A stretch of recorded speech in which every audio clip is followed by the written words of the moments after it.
croissance la science. Jour 97, la fois 3, 6, 5. Challenge jeudi, elle est intéressant, oui. Parce qu'elle dit supériorité de la science sur la foi, il est démontré par le fait que, au cours des derniers siècles, la plupart des découvertes qui étaient faites, c'est la science qui fait, c'est pas la foi qui fait. Hein? La plupart des découvertes qui fait, c'est la science, c'est pas la foi qui fait. Ok. Qui défense membre capable de Jimmy Akin a payé de nous dans le livre, il y a créé un daily defense.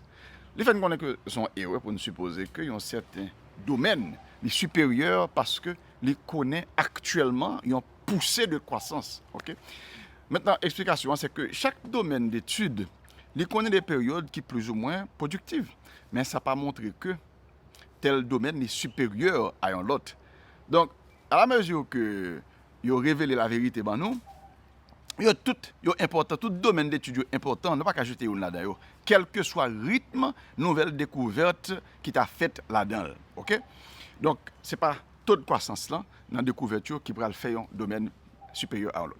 De plus, le fait qu'un domaine qu'on est actuellement en croissance, ne pas signifie que tendance ça à continuer indéfiniment. Nous avons un physicien, un grand scientifique qui est Lee Smolin, qui a affirmé dans un texte écrit que c'est The Trouble with Physics, le problème qu'il y a avec la physique. Il dit que la physique il connaît une période sèche depuis des décennies avec peu de nouvelles découvertes. Ça veut dire par exemple, pile de nouvelles découvertes qui faites récemment.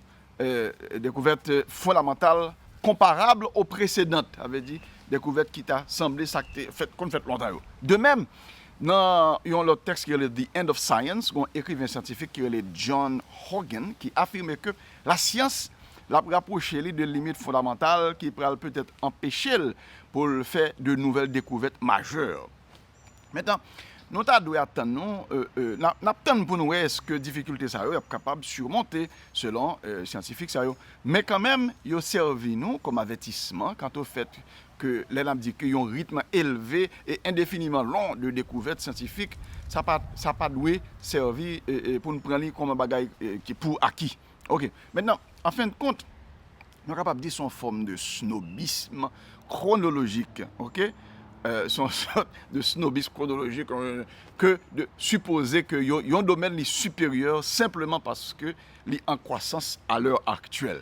Okay? Ça qui compte, c'est que y a révélé une vérité. Okay? Et ce n'est pas le taux de croissance là qui est important dans ce sens-là. Et ça est particulièrement vrai dans ce qui concerne la religion.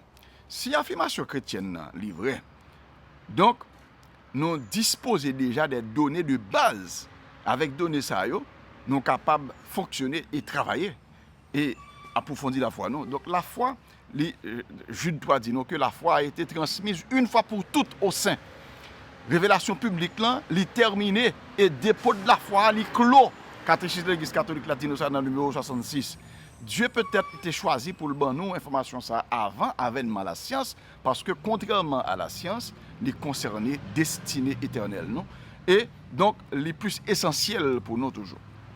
De toute façon, l'affirmation chrétienne implique que nous devons, que peut-être nous pas doués attendre à de nouvelles découvertes radicales concernant la foi, mais plutôt à un affinement. Ça veut dire un affinement progressif, nous sommes capables de dire un approfondissement progressif des points à mesure que nous apprécions puis bien toujours donner que bon Dieu lui-même était à nous. Donc l'état actuel des choses est conforme à la revendication, à l'affirmation chrétienne. Et quel que soit taux de croissance respectif, la science et la foi, tous deux, ont apporté de contributions importantes à l'humanité. Maintenant, si Dieu veut, nous allons discuter un point qui traite. Oui, mais pas là sur tomber. Demain, si Dieu veut, nous allons discuter une question très importante. Les amis mormons, nous fait nous connaître que malgré son seul bon Dieu pour nous adorer, mais il y a plusieurs dieux, simplement, pas nous, qui c'est Dieu universel, qui c'est Dieu patron, pas nous, c'est les mêmes seuls pour nous adorer. Et il prend ça surtout dans 1 Corinthiens chapitre 8. Nous allons regarder, est-ce que 1 Corinthiens 8 t'a fait quoi tout bon vrai que il y a plusieurs dieux qui dans ciel là.